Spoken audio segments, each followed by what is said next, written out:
अब एक और बड़ी खबर हम आपको बता दें, एसआईआर को लेकर इस वक्त प्रेस कॉन्फ्रेंस 2025 जिस दिन अनाउंसमेंट हुआ इसका एसआईआर का, उस दिन हमारी उत्तर प्रदेश की जो मतदाता सूची थी existing as on that date, उसको फ्रीज कर दिया गया था। और उसमें जितने भी मतदाता थे 15,44,30,92, उन सारे मतदाताओं का इंडिविजुअल एक एक का अलग से यूनिक एन्यूमरेशन फॉर्म, एक गणना प्रपत्र हमने निकाला था और दो कॉपियों में, और बीएलओ को देके ये निर्देश थे कि वो हर मतदाता के पास जाके उसको एक प्रपत्र देंगे, उसको भरवा के लेंगे और एक उसको हस्ताक्षर करके एक रसीद के रूप में दूसरा दे देंगे। ये कार्य गणना चरण में होना था। शुरुआत में ये हमारा गणना चरण था, इसमें एक सप्ताह के लिए समय बढ़ाया गया था पूरे देश के लिए, कई राज्यों के लिए। उसके बाद हमारा 11 दिसंबर को गणना चरण समाप्त होना था, लेकिन बड़ी संख्या में उत्तर प्रदेश में मतदाताओं के नाम ड्राफ्ट वोटर लिस्ट से हट रहे थे, लगभग 2,97,00,000 के करीब। इसको देखते हुए, और मैपिंग भी उस समय हमारी काफ़ी तेज़ी से हो रही थी, इसको देखते हुए 15 दिन का अतिरिक्त समय हमने मांगा था भारत निर्वाचन आयोग से उत्तर प्रदेश के लिए, जो मिला। और गणना चरण फिर 11 दिसंबर की बजाय 26 दिसंबर तक हमारा चला। 26 दिसंबर को गणना चरण समाप्त हो गया, इससे संबंधित सारी फील्ड की कार्रवाइयाँ समाप्त हो गई थी और हमारा 31 दिसंबर को वोटर लिस्ट प्रकाशन की तिथि थी। लेकिन साथ ही साथ इस जो हमारा फील्ड में जो वर्क चल रहा था, इसके साथ ही साथ भारत निर्वाचन आयोग के निर्देश थे कि अगले जो भी इलेक्शन होंगे उसमें एक पोलिंग स्टेशन पर, एक मतदेय स्थल पर 1200 से अधिक वोटर नहीं रहेंगे। तो हमारे जो इससे पहले का एक स्टैंडर्ड था वो 1500 वोटर्स का था, तो काफ़ी ऐसे मतदेय स्थल थे जिनमें 1200 से अधिक वोटर थे। तो उसको हमने रैशनलाइज, एक संभाजन की प्रक्रिया है कि नए पोलिंग स्टेशन बनाएं, जहां अधिक मतदाता है उनको शिफ्ट करके नए पोलिंग स्टेशन पे ले जाएं। इस प्रक्रिया में 15,030 नए मतदेय स्थल उत्तर प्रदेश में बने और ये अनुमति 23 दिसंबर को हमें प्राप्त हुई भारत निर्वाचन आयोग से। तो उसमें लगभग 7-8 दिन उसमें सर्वर पे ये शिफ्टिंग का काम, नए सेक्शन, नए पोलिंग स्टेशन बनाने का लगता है। इसलिए हमने 6 दिन का अतिरिक्त समय भारत निर्वाचन आयोग से मांगा और इसलिए आज 6 जनवरी को हम लोग इस ड्राफ्ट इलेक्ट्रॉन रोल को हमने पब्लिश किया है। और इसके जो मुख्य निष्कर्ष हैं कि हमारा इसका नेट रिजल्ट ये निकला कि जो 15,44,30,92 मतदाता थे, वो उनमें से जिनके गणना प्रपत्र जो रह रहे हैं उत्तर प्रदेश में, जीवित हैं, या तो स्वयं ने हस्ताक्षर करके दिया या उनके परिवार के किसी वयस्क सदस्य ने हस्ताक्षर करके दिया, वो गणना पत्र जो हमारे पास आए वो थे लगभग 12,55,00,000। एग्जैक्ट है 12,55,56,025। और जो पुरानी, जो हमारी 27 अक्टूबर 2025 के मतदाता सूची के जितने मतदाता हैं उनका 81.30, 81.30%, यानी इतने हमें लोगों ने वापस साइन करके फॉर्म दिए कि हमारे नाम ड्राफ्ट में होने चाहिए। तो जो बचे, जिनके साइन करके नहीं आए, वो 18.70% है।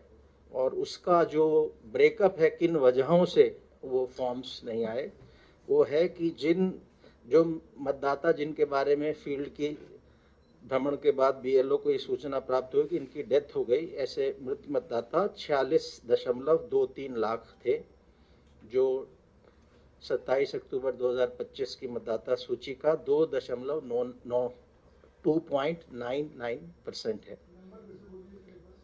ये आपको हम डिटेल, हमारा प्रेस नोट में ये सारी डिटेल्स होंगी, सो इसलिए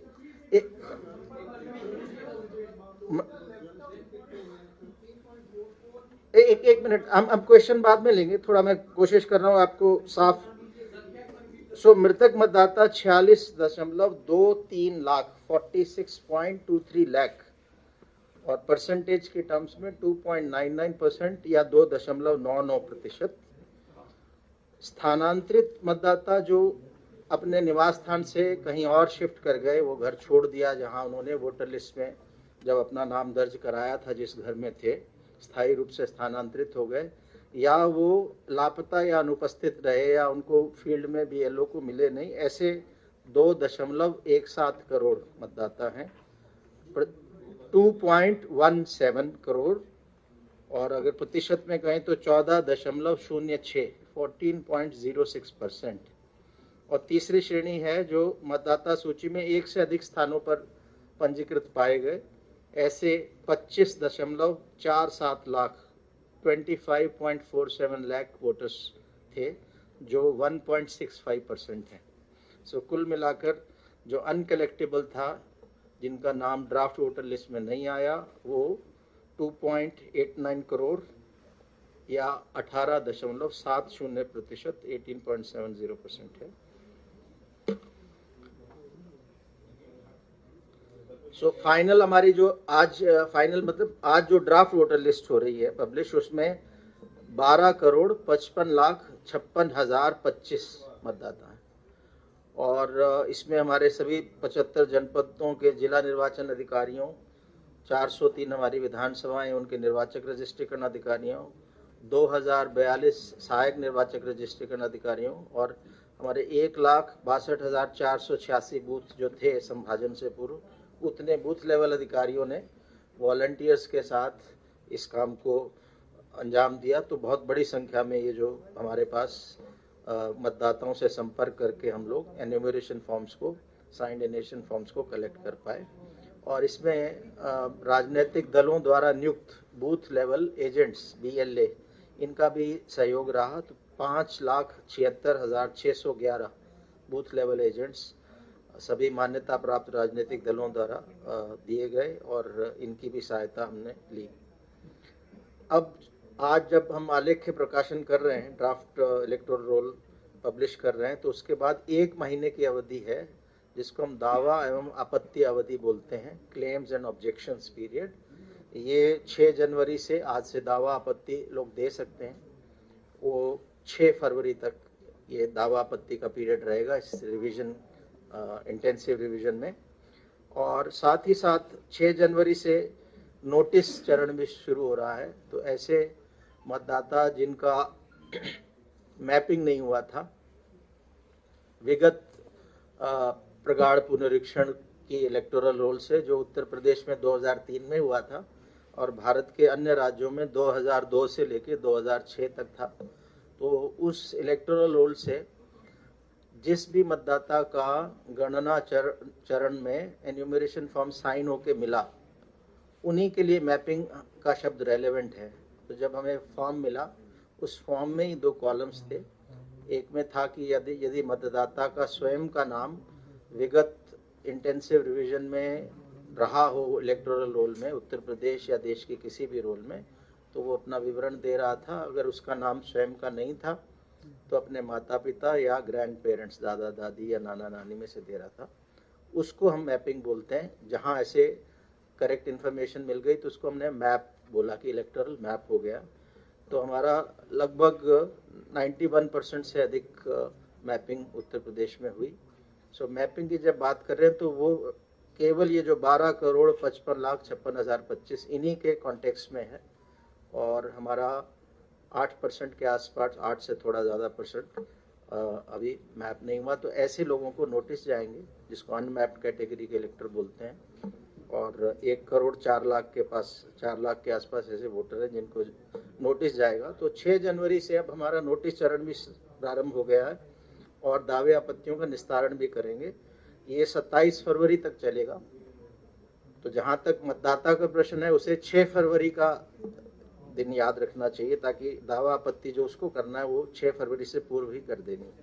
और 6 मार्च 2026 को हमारा अंतिम मतदाता सूची, इस पूरे SIR की विशेष प्रगाढ़ पुनरीक्षण की अंतिम मतदाता सूची, फाइनल इलेक्टोरल रोल 6 मार्च 2026 को हम पब्लिश करेंगे। तो इसमें जैसे ही आज जैसे पब्लिश हुआ, तो पहला कार्य हमने अभी राजनीतिक दलों के साथ भी जिले में बैठक की, राज्य स्तर पर भी आज कर रहे हैं। तो यही कह रहे हैं कि सबसे पहला काम हर वोटर का ये है कि इस पे क्लिक करके, और जब आप क्लिक करते हैं और अपना एपिक नंबर डालते हैं तो आपको बता देता है कि आपका नाम किस विधानसभा के किस बूथ संख्या के किस सीरियल नंबर पर है। तो सारे मतदाता उत्तर प्रदेश के इसको अवश्य चेक कर लें, ड्राफ्ट इलेक्टोरल रोल को, और यदि उनका नाम है तो फिर उनको फॉर्म 6 नहीं भरना, और यदि ड्राफ्ट इलेक्टोरल रोल में नाम नहीं है तो उन्हें फॉर्म 6 भरना है। और जैसा कि हम देख सकते हैं कि सीओ उत्तर प्रदेश के वेबसाइट पे जैसे ही हम क्लिक करते हैं, जो पहला पॉपअप विंडो आता है उसमें फॉर्म 6 अवेलेबल है, इंग्लिश में भी हिंदी में भी, और कुछ उसमें करेक्शन कराना है, फोटो सही नहीं है, नाम सही नहीं है, आयु सही नहीं है, पिता का नाम सही नहीं है, इसको करेक्शन कराना है तो फॉर्म 8 भरते हैं हम लोग। एक और भी चीज़ के लिए फॉर्म 8 महत्वपूर्ण कार्य के लिए भरा जाता है, वो है शिफ्टिंग के लिए। ऐसा भी इस दौरान हुआ है कि कुछ लोगों ने शिफ्ट कर गए, लेकिन उन्होंने बीएलओ को संपर्क करके अपना इन्यूमरेशन फॉर्म भर दिया, इस आशा के साथ कि हम यहाँ से नए घर में अपना शिफ्ट करा लेंगे। तो उसके लिए फॉर्म 8 अवेलेबल है, उसको भर सकते हैं। और साथ में महत्वपूर्ण है कि फॉर्म 6 के साथ घोषणा पत्र भी है, जो भी हिंदी अंग्रेजी में दोनों अवेलेबल है, डाउनलोड करके उसे भर दें। और इसके साथ ये तो हमारा नेट पे है, डेस्कटॉप पे कर सकते हैं, ECINET नेट करके मोबाइल एप्लीकेशन है जो एंड्रॉयड और एप्पल दोनों प्लेटफॉर्म्स पे अवेलेबल है। उससे फ़ोन से भी मतदाता इन फॉर्म्स को ले सकता है, ड्राफ्ट वोटर लिस्ट में अपना नाम देख सकता है। तो सबसे महत्वपूर्ण पहला कदम आज ड्राफ्ट पब्लिकेशन के बाद ये हर वोटर के लिए है, हर 18 साल से ऊपर के उत्तर प्रदेश में रहने वाले व्यक्ति के लिए, कि अपना नाम चेक कर ले, और अगर नाम नहीं है तो फॉर्म 6 भर दे। नाम है, कोई गलती है, कोई करेक्शन कराना है तो फॉर्म 8 भर दे। नाम है लेकिन पोलिंग स्टेशन पुराने घर का दिख रहा है, उन्होंने फॉर्म भर दिया, अब कहीं और आ गए हैं तो फॉर्म 8 भर के शिफ्टिंग करा लें। ये बहुत ही महत्वपूर्ण है और इसके लिए 1 महीने का समय है। तो इसमें हम सभी राजनीतिक दलों से भी सहयोग की अपेक्षा कर रहे हैं कि उनके जगह जगह कार्यकर्ता हैं कि इस मुहिम में 1 माह में हम चाहते हैं कि अधिक से अधिक लोग या जो भी एलिजिबल हैं वो अपना नाम उत्तर प्रदेश की मतदाता सूची में लेके आ जाएं। जैसा मैंने बताया कि दावा मतलब फॉर्म 6 नए मतदाताओं के लिए आवेदन होता है, और फॉर्म 8 4 वजहों से भरा जा सकता है, जिसमें प्रविष्टियों में सुधार, करेक्शन ऑफ एंट्रीज, दूसरा है निवास स्थान परिवर्तन शिफ्टिंग के लिए, तीसरा है एपिक प्रतिस्थापन, एपिक रिप्लेसमेंट, अगर किसी का एपिक गुम जाता है तो उसमें भी फॉर्म 8 भर के इसको वापस हम एपिक अपना प्राप्त कर सकते हैं, और चौथा है PWD चिन्हांकन, पर्सन्स विद डिसेबिलिटीज का मार्किंग के लिए। इसका लाभ होता है जब इलेक्शन डे में कोई हेल्प चाहिए पर्सन विद डिसेबिलिटी को, तो उन्हीं लोगों को हमें पहले से इस डेटाबेस से पता लगता है, तो उनको हम लोग विशेष सुविधा उसमें दे सकते हैं। किसी का नाम कटवाना है, अगर हम ड्राफ्ट वोटर लिस्ट में देखते हैं कि हमारे परिवार के किसी सदस्य का नाम गलती से आ गया, वो विदेश में रह रहा है बहुत समय से, वो दिल्ली में या मुंबई में रह रहा है लेकिन हमने फॉर्म भर के दे दिया था, या डेथ हो गई, तो फॉर्म 7 अवश्य इसको भर दें। फॉर्म 7 उस पोलिंग स्टेशन का कोई भी मतदाता भर सकता है। और फॉर्म 6A 6 क है, विदेश में निवास करने वाले मतदाता द्वारा मतदाता सूची में नाम सम्मिलित कराने हेतु आवेदन। ऐसे लोग जो भारत के नागरिक हैं, विदेश में रह रहे हैं शिक्षा के लिए, नौकरी के लिए, लेकिन किसी दूसरे देश की नागरिकता नहीं ली, तो सामान्य रूप से तो भारत में निवास नहीं कर रहे, बाहर कर रहे हैं 1-2 साल के लिए, लेकिन भारत के नागरिक हैं, तो वो वोटर बन सकते हैं। उस पोलिंग स्टेशन में उनके पासपोर्ट में जो एड्रेस लिखा है, उस लोकल एड्रेस के पोलिंग स्टेशन पे वो वोटर बन सकते हैं। और ऐसे वोटर्स, ऐसे ऑनलाइन फॉर्म भी भरे जा सकते हैं, इन हार्ड कॉपी में भर के दिया भी जा सकता है। और इसमें एपिक नहीं मिलता है ऐसे वोटर को, वो अगर इलेक्शन के दौरान भारत में है तो अपने निवास स्थान वाले पोलिंग स्टेशन में जाके अपना पासपोर्ट ओरिजिनल में दिखा के उसको आइडेंटिफिकेशन के लिए वोट डाल सकता है। इनके लिए फॉर्म 6A है।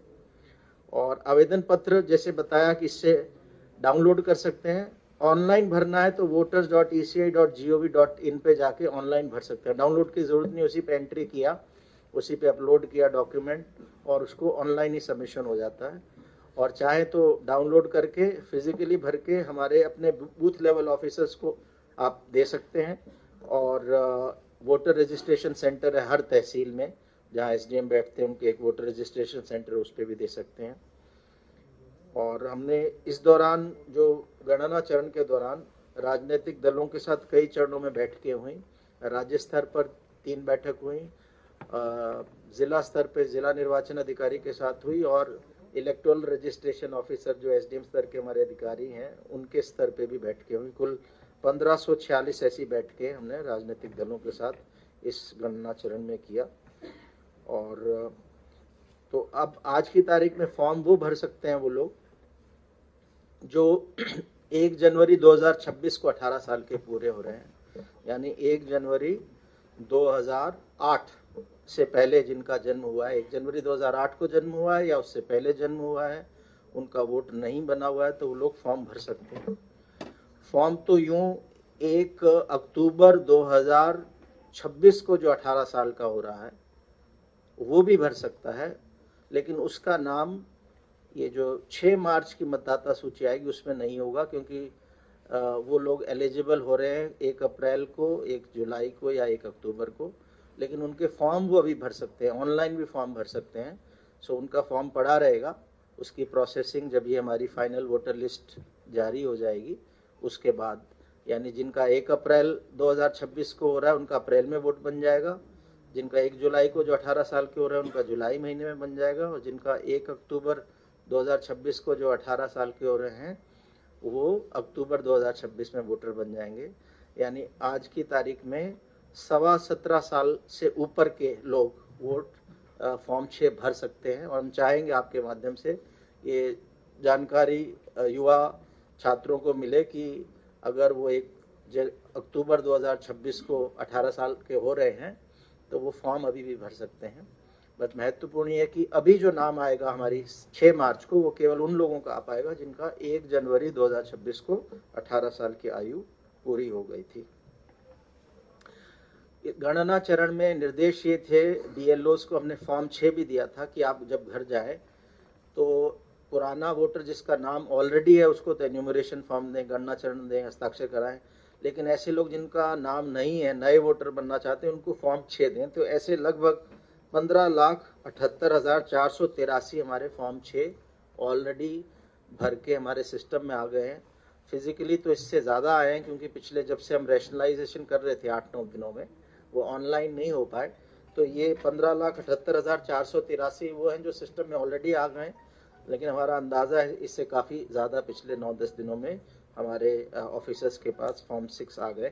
तो हम उम्मीद कर रहे हैं कि अगला जो हमारा अब जो महीना है जनवरी,